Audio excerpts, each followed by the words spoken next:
we don't have any aggressive intentions against third countries.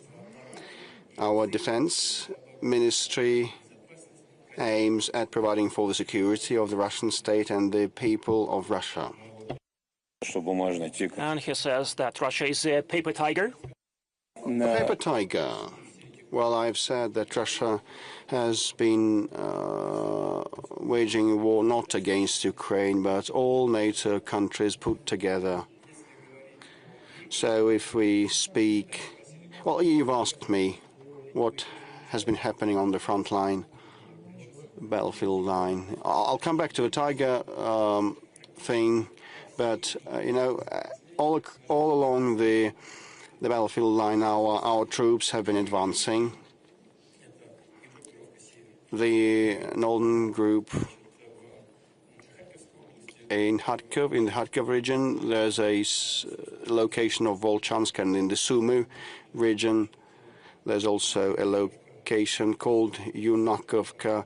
It has been transferred to our control, and we have taken half of Volchansk. I think it is a matter of time. The other half will be retaken soon, and a security buffer zone is being established in a firm and resolute manner, as planned. The western group of our troops has virtually fully, well, two-thirds of Kupiansk have been taken, which is a location where we have seized the center, and the hostilities have moved to the south. Another major location called Kirovsk has been transferred to our control, and the southern group of our troops has entered the city of Konstantinovka. This is one of the defense bastions like Konstantinovka, Sloviansk, and Kramatorsk, which are the fortifications that had been created for more than 10 years with the help of the Western professionals and military professionals. But we have approached and entered those, including also Seversk, a major location too. And the hostilities are ongoing there. The central group of our army has been quite active and efficient in operations, and they have entered the location of Krasnoarmeysk, the south of it. I will not delve into detail, also because I just don't want to inform our foe, strange as it might seem, because this might seem strange, my words, but actually they don't know what has been happening. They have very little coordination, so I would not wish to supply information to them, but, you know, our soldiers work there. Okay, with respect to the eastern group, it has been advancing rapidly at a good pace in the north of Zaporozhye region and Dnipro region, and the Dnieper region, regional group also is quite effective and confident. So 0.13% of Lugansk region is what is still controlled by the adversary, so we will retake that, and 19-something% is still controlled by of Donetsk region is still controlled by the adversary. 24 to 25% is the remaining territory under the control of the Zaporozhye and Kherson regions, and I'm in control of the Ukrainians, and we hold the strategic initiative in a confident way in all these locations, but actually we've been advancing steadily and resolutely. Are we a paper tiger? Then what is NATO in this case? What is NATO like if we're a paper tiger? Okay. The main thing for us is to maintain our confidence, and we are confident. Thank you so much. You know, there are such toys that you make out of paper and to make a tiger. I do think that next time you meet President Trump, you can give him such a toy. Well, we have our own relationship, and we know what to give one another, and we treat these things with calm and ease. I don't know whether it was irony or what the context was, you know. Well, he uttered that and talking to his interlocutor like the paper tiger. Okay, then what followed? Go and get to grips with this paper tiger, he might have said, you know, but things on the ground are different.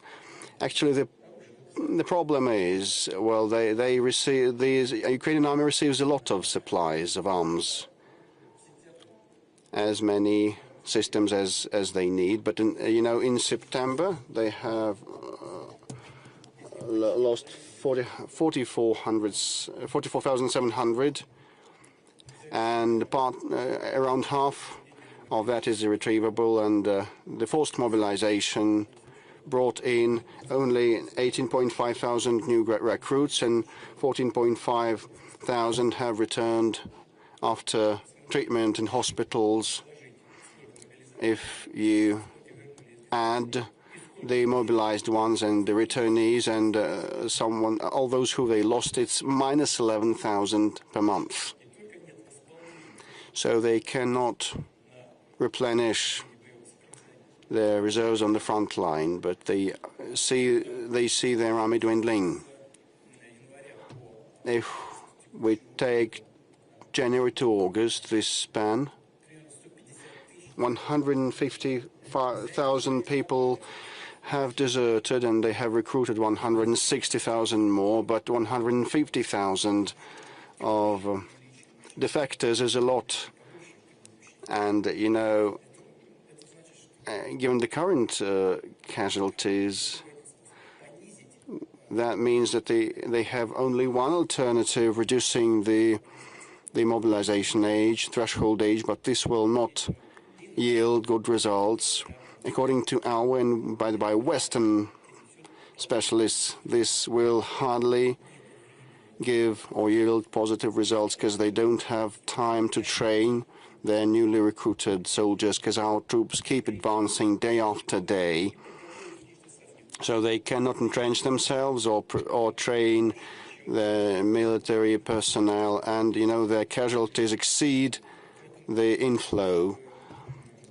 So they'd better, the Kiev leadership would better think of how to come to terms, and we proposed that on many occasions. Do we have enough personnel for everything? We have a lot of these. We also have casualties, but, you know, they are much lower than the ones of the Ukrainian forces. And, you know, our recruits are volunteers. They volunteer. They come to the draft stations on their own will. We don't have any forced mobilization, any compulsory mobilization, unlike the Kiev regime. This is not what I have invented. This is objective, real data, and the Westerners also prove that.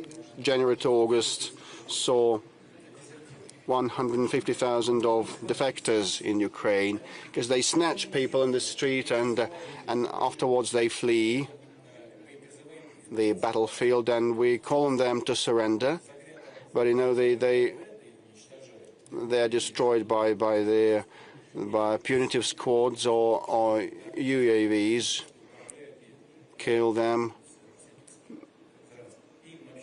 controlled by mercenaries who do not care for Ukrainians. So their army is very, very, very bare bones. The elites don't participate in the hostilities. They just send their people to be slaughtered. This is why that many defectors. You see, we also have these, and it usually happens in armed conflicts, but it never compares to what they have. Similar to their kinds, it's just singular cases. That's where the problem comes from. Maybe they can lower the conscription age to 21 or 18. This will not solve the problem. This is what has to be understood, and I hope that this understanding will come to the leaders of the Kiev regime, and they will find it in them to sit at the negotiation table. Thank you. Dear friends, please ask your questions. Ivan Safranchuk from the front. Mr. President, thank you for your very interesting introductory remarks. And you already set this really high standard for this discussion as you spoke with Fyodor Lukyanov. Let me clarify those cardinal changes that were going on in recent years. Were you surprised by anything? Were you surprised by the rapid desire of some of the Europeans to start this confrontation with us? Some of them are no longer ashamed to be participating in Hitler's coalition. Some of those things you could not even imagine.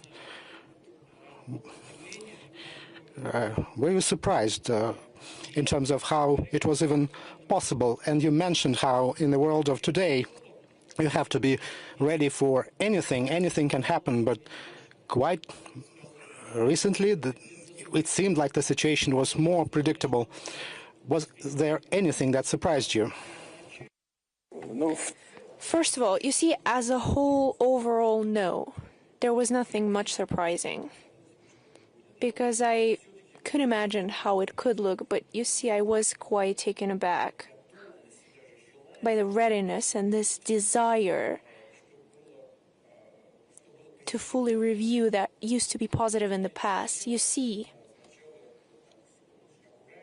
first of all, they've taken these very tentative steps and started to compare the Stalin regime with the fascist regime in Germany, Hitler's regime. They've started putting them on the same shelf. So they've tried to bring up to surface the Pact of Molotov and Ribbentrop. They've spoken about the Munich deal of '38 as if they've started to forget about it, as if it never happened. The Prime Minister didn't come to London, shaking the agreement with Hitler when descending the plane, saying, "I bring peace." But even back in the day, the UK had people who said that now war is inevitable. That was Churchill. So Chamberlain said, "I bring peace," and Churchill responded with, "War is inevitable." So that was the estimation back then. They talked about the Molotov Pact. They said that Soviet Union was coercing with Hitler, but you were the ones who coerced with him the day before. And they're still acting as if it never happened. Perhaps they can try and spread propaganda, try to brainwash people, how these things don't align. But when it comes to it, we know what really happened. So that was the first part. But as we go on, the more the merrier. Not only have they tried to compare Stalin and Hitler, they've also tried to fully forget the results of the Nuremberg process, which is quite concerning because these are participants of a joint fight. And this Nuremberg process was a joint effort. And it happened in order to avoid repetition of anything like that in the future. They started eradicating monuments to Soviet soldiers who fought Nazism. I understand that there were some ideological factors at play, but as I've already said, the Soviet Union also led the policy of trying to impose political system in Eastern Europe. That is clear. But people who fought Nazism, they laid down their own lives for it. And they weren't at the head of Stalin regime. They weren't in charge of anything. They've simply paid with their own lives, trying to defeat Nazism. And so on and so forth. And this is what shows that there is no end to their rhetoric, but only because it has to do with Russia. They need to set certain arms to it. And when I've come up on stage, I've taken a book with me. I wanted to read something to you, but what I wanted to say, at home, my table, I have a Pushkin book of his works, and sometimes when I have a free couple of minutes, I like to open it because it's quite an immersive, interesting reading, but also to truly immerse myself in that atmosphere, what these people lives looked like, what they thought. And just yesterday I opened this book, I perused through the pages, and I found a poem. Everyone, at least the Russian part of the audience, knows the poem of Mikhail Lermontov-Borodino, Please Tell Me, Uncle. We wasted no time, of course, but I never understood that Pushkin wrote on the same subject as well. But then I took a look at it and I was very impressed by it, because you get a feeling like Alexander Pushkin wrote those very same lines just yesterday, as if he looked at me and said, "Oh, you're about to discuss the Valdai Club. Please take it with you so you can read it aloud to everyone there, my thoughts on the matter." So I was hesitant to do it. But if you allow me, I have a book with me. It's quite curious.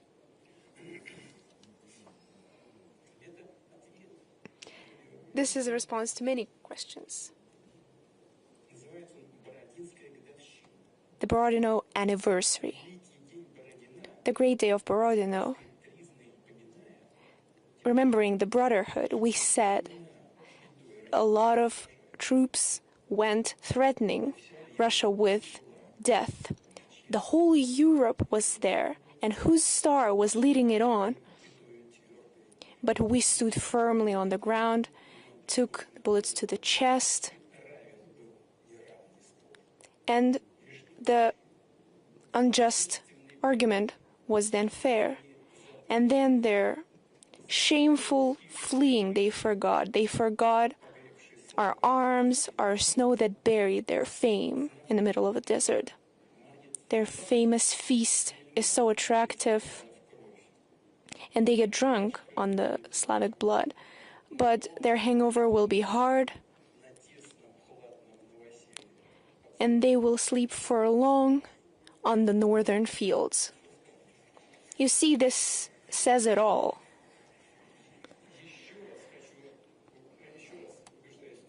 Once again, I find proof that Pushkin is our everything. And after that, he went even further on. He was so inspired, but I can tell you exactly where that is, so you can take a look as well. 1831, that's when it was written. So you see, the fact of Russia's presence is inconvenient for a lot of people. So everyone tries to play part in this historic event of inflicting strategic defeat and to, of course, benefit from it, to reap a bit from here, from there, but also to make a convincing gesture, but they will not succeed. It's an important comparison. Nawrocki, president of Poland, I think the day before yesterday, as he was... The poem goes on about Poland. He mentioned in an interview that he keeps